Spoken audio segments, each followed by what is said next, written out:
Wow. This race was out without doubt, in my mind, certainly the best Grand Prix drive Graham Hill ever put in. This is the father of Damon, of course, who won 2 world championships in 62 and 68. It was his best drive.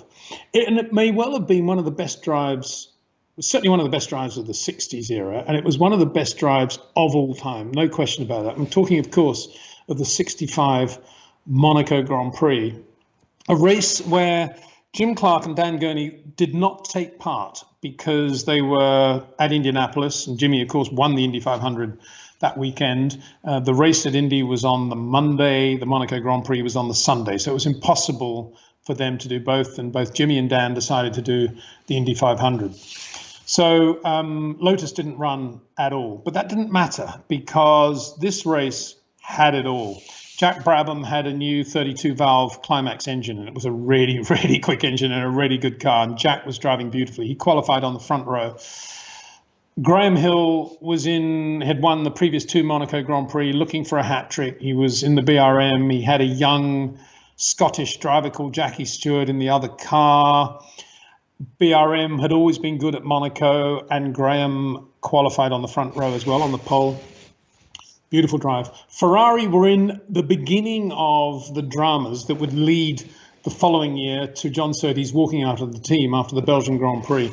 They had the V8 and the flat 12 car that we saw last week in that video from Monza 64 when Lorenzo drove it in practice for the first time on Saturday morning in the wet. Well, that car, that engined car, was at Monaco, and it was given to Lorenzo Bandini, not to John, and it was a quicker car than the V8 that John was racing. And as a result, Lorenzo caused all sorts of trouble for John Surtees in the race, was in front of him. And even when given team orders, Lorenzo didn't move over, and basically John Surtees went ballistic.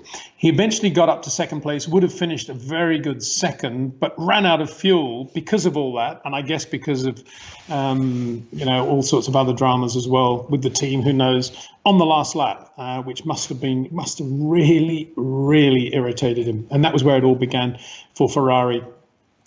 Anyway, this race was, I got to tell you in advance because the video is quite short, but Graham basically leads Jackie off the line, and Jackie's sitting too close to Graham for BRM to be comfortable. And at one point, Tony Rudd gives a wave fist to Jackie Stewart to try to get him to drop back from Graham to keep the temperatures down on the BRM.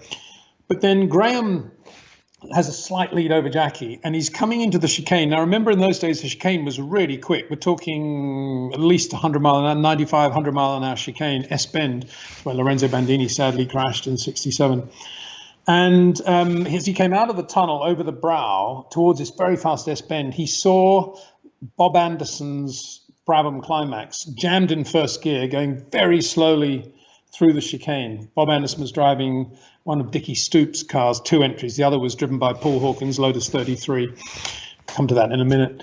And Graham very quickly did one of these things where visually you know that as you're going to arrive at the chicane, you're going to hit the guy. So he braked really hard just to see if there was any way he could get through there without hitting him.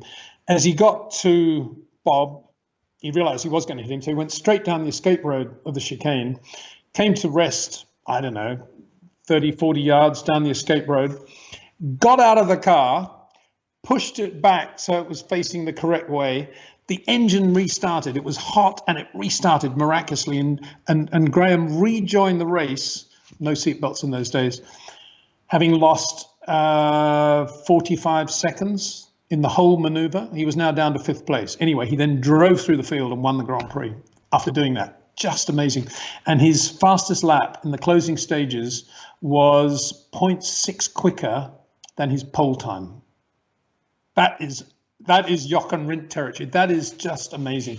And so that was the greatest of wins for Graham Hill. Of course, his 3rd win in the BRM as well. And Jackie Stewart really, of course, you would think would have won that race, but he didn't. He inherited the lead.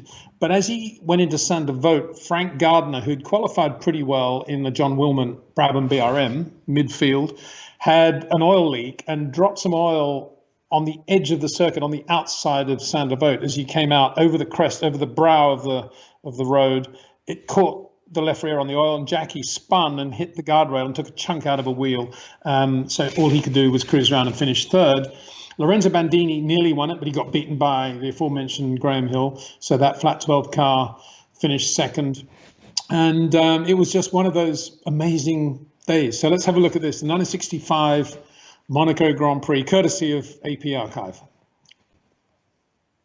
So there's Louis Chiron there with Princess Grace and Prince Rainier in the back. Wonderful to see them. There's Princess Grace looking incredible. Louis Chiron, the characteristic cap, flat cap. There's the driver's briefing. See Ronnie Buckman there. Both Hondas on the back row of the grid here. Graham Hill looking like Mr. Monaco that he was. Alan Chalice there. Dobbin Chalice, who went on to work at Williams, one of the BRM mechanics. Chiron starts the race. The field bursts away.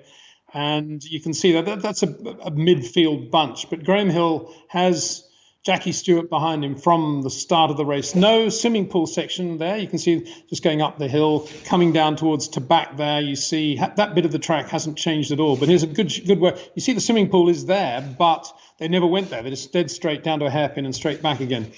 So there it looks like Jack Brabham there going really well in the 32-valve Climax engine Brabham. He would retire, believe it or not. A drive to a rev counter failed and caused an oil leak. There's Bandini holding up Surtees. Graham Hill's had his moment coming through the field. There's Denis Hulme making his Formula One debut in the Brabham. And Jackie Stewart, as they're spun coming out of Sandervoort, goes up the hill. Lucky to get away with that to some extent. As I say, he would go away and finish third. Richard Atwood qualified really well in the Parnell Lotus BRM, but something broke and he went off at the hairpin, ended up in the straw bales, but a very, very good performance from Richard in qualifying. They're the two Ferraris. Surtees still stuck behind Bandini. That was what Jackie Stewart had to let Graham Hill pass there as Graham climbed back through the field. And nobody could believe it, really, when Graham Hill, there's Denis Hulme just going slowly past Chiron, something wrong with the back of the Brabham. And Graham Hill pulls up, having won his third Monaco Grand Prix, shakes the hand. He's wearing the neck brace that he put on for the first time in Austria in '64 when it was very bumpy. And he'd had that accident at Snetterton earlier in the year. Big shunt in the wet at Snetterton, hit the earth bank, and he was kind of okay. But when he got to Austria, it was so bumpy that he put on a neck brace. And then he got that sort of, looked a bit like the Michelin Man neck brace. And he raced that through 65 as well. He didn't really have a problem by then, but it was a bit like Nigel Mansell, just became a thing and that he wore and in support of all that was going on in Formula One. No seatbelts, as I say, but Graham Hill, when people talk about great drivers and they think about the history of the sport, how often does Graham Hill's name come up? Well, there's an example of how good Graham was when things were right. And around Monaco, I mean, to blow away Jackie Stewart the way he did was very impressive. I know it was Jackie's first year in Formula One, but think about this. Jackie had won the Formula 3 race at Monaco the year before. He'd just come off a win at Silverstone, non-championship race, so he's full of confidence. Jackie Stewart, never slow. And yet that weekend, it was Graham Hill, the master, Jackie Stewart, the pupil. And in fact, during practice, often Graham would take Jackie out behind him and show him a few things where potentially there could be some overtaking, bits of camber to use, not to use. And Jackie later admitted that the reason he spun at Sandervoort is that he didn't do what Graham did out of Sandervoort, which was basically just sit on the edge of the crest of the camber of the road, so that you didn't get into that position with the left rear potentially catching something and maybe causing you to spin. That race also, 65 Monaco Grand Prix, famous for the race in which Paul Hawkens, now he'd won a Formula One race the previous November in a non-championship race, but he won there. And as a result of that, Dickie Stoop, DW Racing, gave him a drive in Formula One in a ex-Jim Clark Lotus 33. Actually, the car that Jimmy had crashed at Aintree in '64 when leading, but avoiding Andre Paulette, who was going very slowly, and Jimmy crashed into an advertising hoarding and damaged that car very badly. Anyway, it was rebuilt and then sold to Dickie Stoop, who put Paul Hawkens in it. Paul, very good driver, very quick Australian. He and Frank Gardner were good mates, but kind of, rivals as well. They were together a lot at Wilmot. But then at this race, Monaco, it was the second outing for Paul. He had won at the Race of Champions and then the Monaco Grand Prix in an ex-Jim Clark Lotus 33. Paul qualified, which is only 16 on the grid in those days for a start. And practice, interesting to look at the schedule at Monaco back in those days.